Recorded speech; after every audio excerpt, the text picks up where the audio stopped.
Selamat berjumpa kembali rekan-rekan Pustaka Informatika.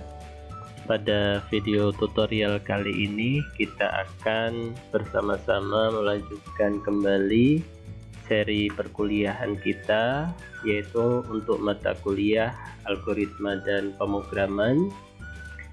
Kemudian pada materi yang keempat ini kita akan masuk tentang teori ataupun konsep bahasa pemrograman. Pertama, kita akan melihat definisi dari apa itu pemrograman. Jadi mungkin dalam keseharian kita sering mendengar istilah pemrograman, dan bahkan hampir di setiap saat kata-kata itu selalu muncul, baik dalam tulisan ya, kemudian dalam artikel, kemudian di dalam beberapa informasi terkait dengan perkembangan dunia IT. Istilah pemrograman itu selalu muncul dan selalu kita dengar. Nah, pertama kita bisa memahami bahwa pemrograman itu merupakan sebuah metodologi. Jadi kalau metodologi berarti ada tahapan-tahapan baku ataupun aktivitas untuk membuat program komputer. Nah, itu istilah yang sederhananya yang bisa kita pahami bersama. Tujuannya adalah supaya komputer dapat melakukan hal yang diinginkan. Jadi komputer itu adalah barang mati, dia bisa hidup kalau ada power ya, ada tegangan yang dialirkan ke dalamnya, dan dia tidak bisa melakukan apa-apa kecuali komputer tersebut diprogram oleh seorang programmer. Nah, secara umum tahapan dalam pembuatan program itu ada beberapa tahapan. Yang pertama adalah desain atau melakukan rancangan, yang kedua menulis program, dan yang ketiga adalah melakukan pengujian terhadap program yang sudah selesai kita jalankan atau sudah selesai kita bangun. Yang pertama dari tahapan desain. Jadi namanya desain itu merancang. Nah, rancangan itu kalau di dalam sebuah tahapan pemrograman itu dikenal dengan desain. Nah, bentuk desain untuk merancang sebuah program ini bisa kita tuangkan dalam bentuk flowchart program yang berisi rancangan logika untuk melakukan penelusuran atau tracing apakah sebuah program itu secara logika sudah benar atau belum. Bisa juga rancangan itu nanti dituangkan dalam bentuk kode semu atau pseudocode. Nanti kita pelajari lebih mendalam ya tentang kode semu. Ataupun tahapan desain ini kita tuangkan dalam rancangan dalam bentuk notasi algoritma. Jadi nanti pada saat kita akan melakukan aktivitas membuat program komputer, maka di tahapan perancangan atau desain ini kita bisa menggunakan 3 model rancangan tadi. Ada flowchart program, kemudian ada kode semu, ataupun kita menggunakan notasi algoritma. Kemudian bagaimana tahapan selanjutnya setelah rancangan itu selesai? Maka berdasarkan rancangan yang sudah kita lakukan, tahapan selanjutnya rancangan tadi itu kita tuangkan dalam bentuk kode program. Nah, tahapan kita menuangkan rancangan program ke dalam bentuk program itu disebut dengan menulis program. Nah, menulis program ini nanti kita implementasikan bisa ke dalam berbagai jenis bahasa pemrograman. Ya, ada bahasa pemrograman yang nanti mungkin tujuannya untuk membuat aplikasi desktop ya, visual, ada yang untuk aplikasi web, ada yang untuk aplikasi mobile, seperti itu. Kalau dilihat dari hierarki tingkatan bahasa pemrograman, nanti kita juga mengenal ada bahasa tingkat rendah ya, bahasa tingkat middle atau menengah, bahkan bahasa tingkat tinggi. Nah, kemudian nanti setelah kita menulis program, Nah, ada tahapan yang juga sangat penting dalam kita membuat pemrograman, itu adalah melakukan tahapan menguji program. Ini untuk memastikan bahwa program yang kita buat ini nanti terhindar dari berbagai macam kesalahan. Jadi ada kesalahan yang memang disebabkan oleh faktor manusia ya, atau human error. Ada kesalahan yang biasanya disebabkan oleh program itu sendiri. Misalnya pada saat dijalankan ternyata masih ada kode-kode program yang tidak sesuai dengan aturan penulisan bahasa program tertentu, ataupun nanti pada saat kita uji itu ada kesalahan karena faktor input dan output. Nah, ini nanti kita bisa telusuri bagaimana teknis pengujiannya. Kalau memang terkait dengan kesalahan input, mungkin kita perlu melakukan validasi pada saat sebuah data itu diinput ke dalam program. Nah, ini beberapa konsep dari pemrograman yang perlu kita pahami di awal ini.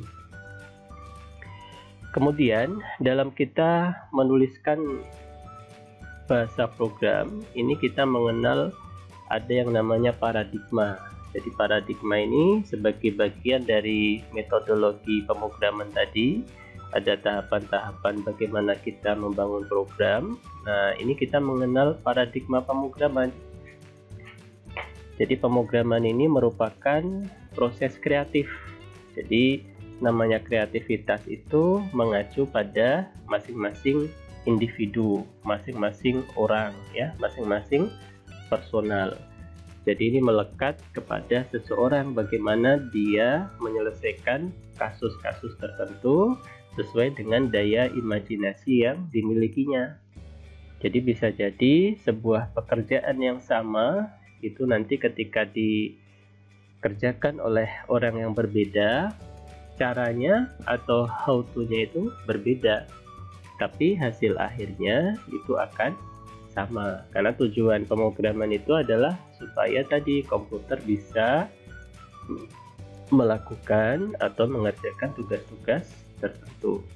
Nah, ini butuh kreativitas, maka nanti dalam pemrograman itu ada tahapan-tahapan yang dihasilkan oleh sebuah algoritma. Biasanya satu algoritma untuk menyelesaikan sebuah kasus yang sama itu butuh 3 tahap, algoritma yang lain butuh 5 tahap, algoritma yang lain butuh mungkin hanya 2 tahap atau 2 step. Jadi semakin tahapannya semakin singkat, maka waktu prosesnya juga semakin cepat. Nah, ini nanti kita mengenal berbagai macam jenis algoritma. Kemudian dalam proses penulisan kode program itu sendiri, kenapa perlu paradigma? Karena tujuannya adalah supaya kode program itu tidak hanya dipahami oleh programmer yang membuat program, tapi bisa juga orang lain yang nanti kalau kita di sebuah perusahaan itu bisa jadi orangnya nanti seiring berjalannya waktu ini berganti-ganti. Ada yang resign dari tempat kerja, ada karyawan baru, kemudian meneruskan pekerjaan atau tugas-tugas pemrogramannya. Maka apa yang sudah dilakukan oleh programmer yang sebelumnya resign tadi, ini bisa dilanjutkan oleh programmer yang baru saja masuk sebagai karyawan baru. Ataupun dari sisi nanti pengembangan sistem, ini kita mengenal banyak sekali jenis-jenis paradigma bagaimana kita teknis untuk menuliskan programnya. Ada kita mengenal misalnya ada pemrograman yang tidak terstruktur atau unstructured programming. Ada pemrograman terstruktur ya, prosedural, imperatif ya.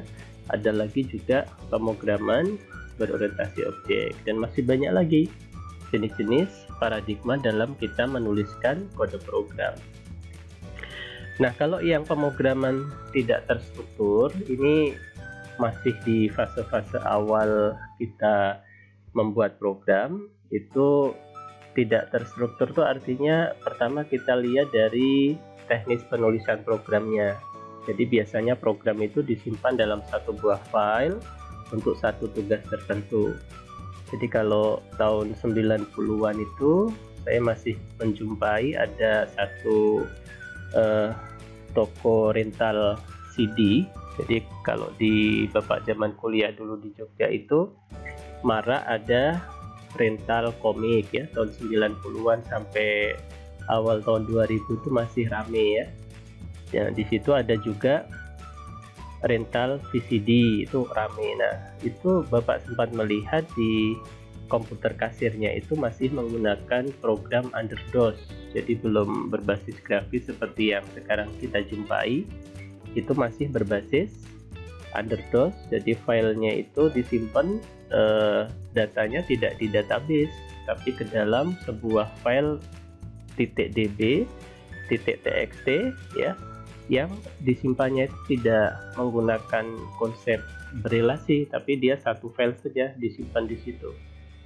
Nah, bahasa pemrogramannya juga waktu itu masih menggunakan bahasa Pascal, kemudian database-nya disimpan dengan file .txt atau ekstensinya .db, seperti itu ya.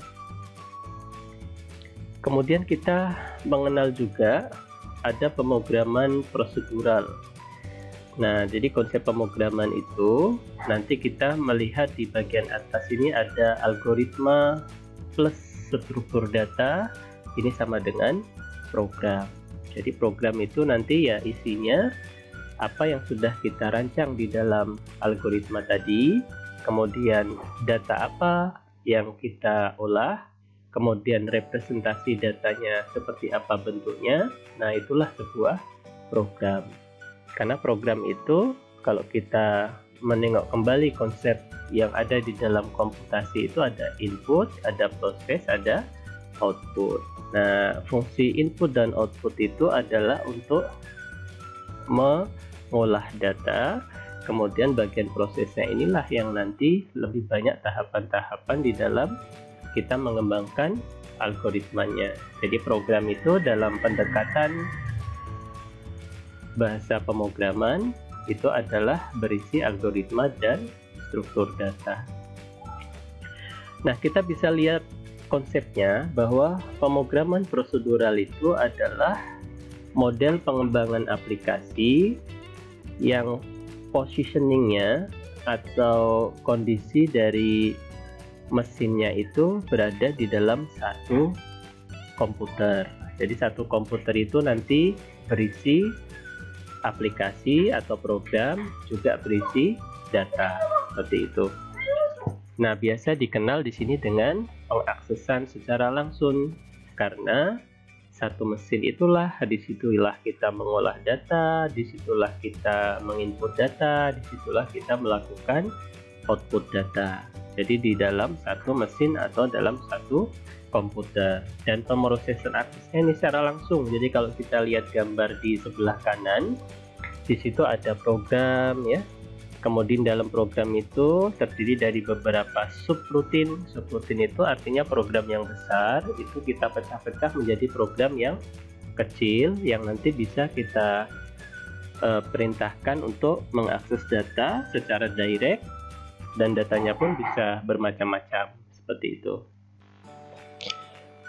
Nah, kemudian kita juga bisa melihat bahasa pemrograman apa yang dalam penulisan kode programnya ini menggunakan paradigma pemrograman prosedural.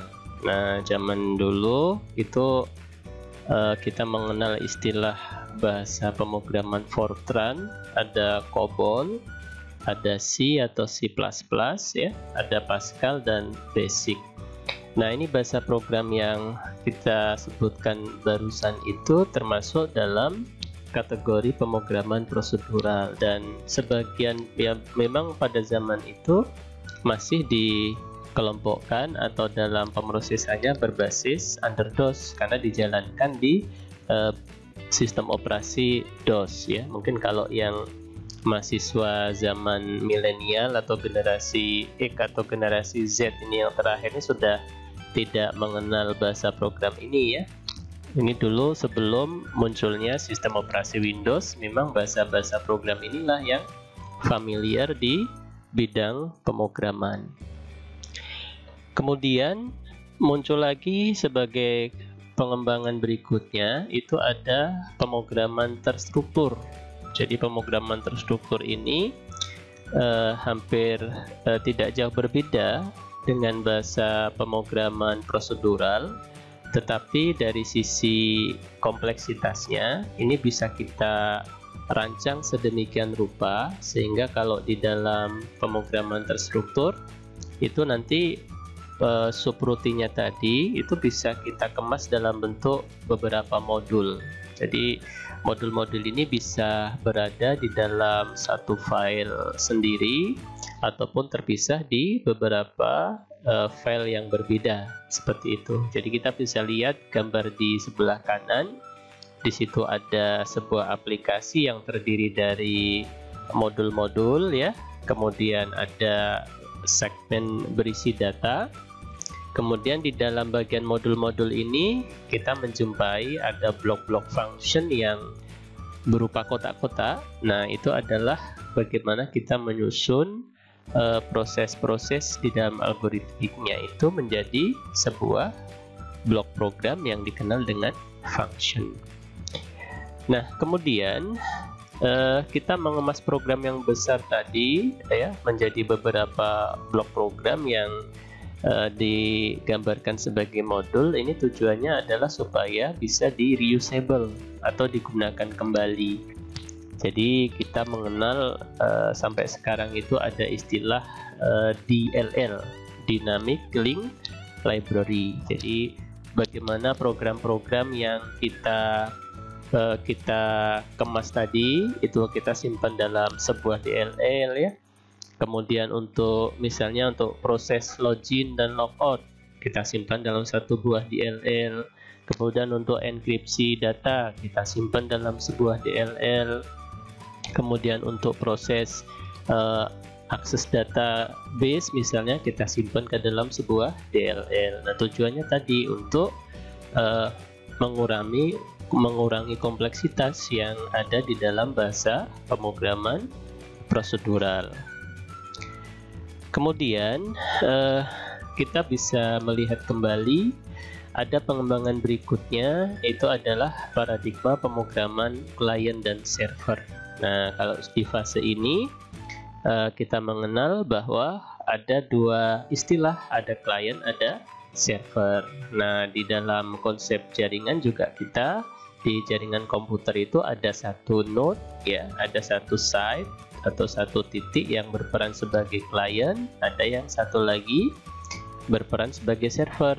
Lazimnya klien itu yang melakukan request ya, permintaan, kemudian server ini yang melakukan proses service atau melayani permintaan yang datangnya dari user tadi. Nah, di bagian atas di gambar sebelah kanan itu kita bisa lihat ada pemisahan antara dua jenis arsitektur client server computing. Ada yang bagian atas itu client server computing yang standar, yang di bawah itu ada entire. Jadi ada beberapa lapisan dari pengembangan pemrograman client server. Jadi ada beberapa layer yang terlibat di dalam entire. Nah, kemudian di dalam pemrograman client server ini terkait dengan perkembangan dari jaringan komputer. Nah, tujuannya adalah untuk membagi beban kerja komputasi. Jadi sebagian pekerjaan itu dibebankan ke klien, sebagian lagi dibebankan ke server. Nah, masing-masing beban kerja ini tentu nanti melewati sebuah jaringan komputer untuk melakukan respon ataupun melakukan request seperti itu. Nah, kemudian biasanya kalau kita menggunakan aplikasi client server karena berbasis jaringan, itu kalau diistilahkan ada bagian program dan database atau istilahnya program dan data, itu datanya itu biasanya ada di server ya, di satu tempat. Kemudian kliennya itu bisa banyak di tempat yang berbeda seperti itu. Nah, kalau yang berbasis entire, kita bisa lihat di sana bahwa klien itu biasanya kalau dalam istilah keseharian ini kita menggunakan aplikasi web misalnya ya. Jadi ada application logic yang terpisah dengan klien. Nah, biasanya kliennya itu isinya adalah aplikasi web browser ya. Kita bisa menggunakan Opera, bisa menggunakan Firefox seperti itu. Nah, itu adalah aplikasi di sisi kliennya. Kemudian application logicnya itu ya engine dari yang nanti memproses permintaan dari klien. Nah, engine-nya ini bisa application logic dalam bentuk misalnya PHP engine ya, .NET engine atau JSP yang pakai Java ya. Itu punya engine-engine yang nanti memproses apa yang sudah dikirimkan atau di-request oleh klien. Nah, kemudian nanti ada bagian data tersendiri. Nah, lapisan-lapisan ini nanti ada di dalam server. Jadi ada web server ya. Kalau memang untuk aplikasi web kita perlu web server, ada mail server kalau memang nanti perlu layanan email, ada FTP server memang kalau nanti aplikasinya melibatkan transfer file seperti itu. Nanti bagian data kita juga ketemu namanya database server seperti itu. Nah, ini adalah perkembangan dari bagaimana kita membangun bahasa pemrograman atau membuat program. Jadi ada unstructured ya, ada prosedural, ada terstruktur, dan sekarang kita mengenal ada client server seperti itu. Kemudian kita juga mengenal konsep yang lain, itu adalah object oriented programming. Jadi pemrograman berorientasi objek. Jadi bagaimana kita mengemas kode program itu nanti bentuknya adalah objek seperti ini. Kalau kita lihat di gambar sebelah kanan bahwa kita mengadopsi konsep di dunia nyata bahwa untuk membedakan satu benda, satu konsep, satu entitas, satu objek dengan objek yang lain itu nanti menggunakan di dalamnya itu ada istilah kelas ya. Jadi kelas ini adalah cetakan dari kita untuk mengklasifikasikan satu objek dengan objek yang lain. Nah, bagaimana mekanisme komunikasinya? Komunikasinya adalah menggunakan message, jadi berkirim pesan. Jadi kalau di sini antara objek itu bisa berkirim pesan, ya. Kalau simbol anak panah ini maksudnya pesan terkirim dari satu objek ke objek yang lain. Tapi dalam definisi datanya itu antara objek yang satu dengan yang lain, definisi datanya bisa terpisah-pisah seperti yang ada di gambar. Jadi nanti kita mengenal ada istilah kelas dan instance. Jadi kelas ini cetakannya, instan itu ya representasi dari kelas itu tadi. Jadi kalau ada kelas mahasiswa, instannya siapa? Ya instannya bisa si mahasiswa dengan nama Ade, mahasiswa dengan nama Budi, ya mahasiswa dengan nama Cici dan seterusnya. Nah, nanti kita bisa ketemu satu mata kuliah yang kita pelajari namanya pemrograman berorientasi objek. Nanti bisa bahasa pengantarnya pakai bahasa Java ataupun nanti bisa pakai bahasa C, pengantarnya bisa pakai bahasa misalnya Python seperti itu. Kemudian kita juga nanti mengenal istilah namanya component oriented programming. Jadi setelah kita tadi mengenal konsep pemrograman berorientasi objek, kita sekarang mengenal konsep pemrograman berorientasi komponen. Nah, jadi dari objek-objek tadi itu nanti kita bisa mengemasnya menjadi satu buah package, menjadi sebuah komponen. Jadi kumpulan objek yang dalam object oriented programming itu kita kemas menjadi satu entitas baru yang bernama komponen. Nah, antar komponen ini nanti bisa saling berkomunikasi. Nah, di dalam prosesnya ini dalam implementasinya nanti bisa diimplementasikan dalam komputasi atau sistem terdistribusi. Jadi kita bisa membangun ada middleware di sana. Jadi ada teknologi seperti web service, remote method invocation, ya. kemudian ada .NET komponen, ya itu adalah berbagai macam teknologi yang nanti kita bisa tuangkan dalam penulisannya itu berbasis komponen. Jadi untuk sistem terdistribusi di mana data itu tersebar di sekian network yang kita tidak tahu lokasinya di mana, tapi menggunakan bantuan beberapa identifier, ya kita bisa melakukan interaksi yang melibatkan jaringan komputer yang skalanya luas seperti itu. Nah, ini adalah beberapa konsep-konsep dari paradigma pemrograman yang nanti akan kita jumpai, dari yang paling sederhana di satu mesin ya, yang menggunakan jaringan sederhana bisa pakai local area network, bahkan sampai yang skala luas ya, menggunakan wide area network, menggunakan sistem terdistribusi. Teknologinya pun nanti bisa kita sesuaikan dengan kebutuhan dalam bidang komputasi yang kita kerjakan. Kemudian di dalam kita membangun program, kita juga akan mengenal istilah compatible dan interoperable, ya, kompatibilitas atau interoperabilitas. Jadi kalau kompatibilitas itu artinya kecocokan antara satu sistem dengan sistem lainnya, atau kecocokan antara satu software, satu aplikasi ya, satu bahasa pemrograman dengan yang lain. Ini namanya kompatibel. Misalnya ada sistem A dengan sistem B, ini kompatibel. Nah, biasanya untuk beberapa jenis pekerjaan itu kita butuh sekali istilah kompatibel. Misalnya dulu kita masih menggunakan Office 2007 misalnya. Sekarang kita menggunakan 2016 misalnya, atau yang terbaru mungkin Office 2017 dan seterusnya. Nah, apa yang sudah kita buat di 2007 Office itu sekarang terbaca di Office 2016. Nah, ini artinya kompatibel.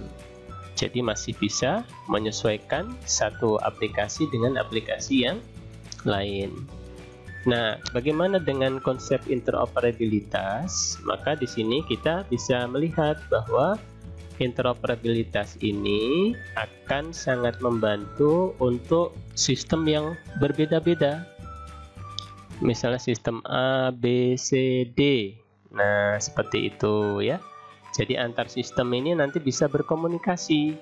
Misalnya sistem A menggunakan sistem operasinya Linux, sistem B menggunakan sistem operasi Windows ya. Kemudian sistem C itu aplikasinya menggunakan Visual Basic, sistem D menggunakan Android. Nah, kesemuanya sistem atau aplikasi yang berbeda bahasa pemrograman, kemudian berbeda jaringan komputer ya, berbeda database management system, itu mereka bisa saling berkomunikasi. Nah, mekanisme komunikasinya itu nanti bisa menggunakan mekanisme yang kita pelajari di dalam sistem berbasis komponen tadi ya.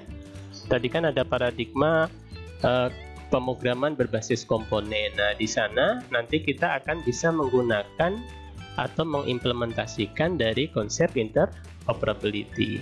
Nah, ini adalah dua hal yang sama-sama akan kita pelajari nanti pada mata kuliah di algoritma dan pemrograman. Seperti itu ya. Jadi mungkin ini untuk pengantar di mata kuliah kita tentang konsep pemrograman. Mungkin sampai di sini dulu yang kita pelajari. Nanti kita bisa melanjutkan di beberapa materi berikutnya.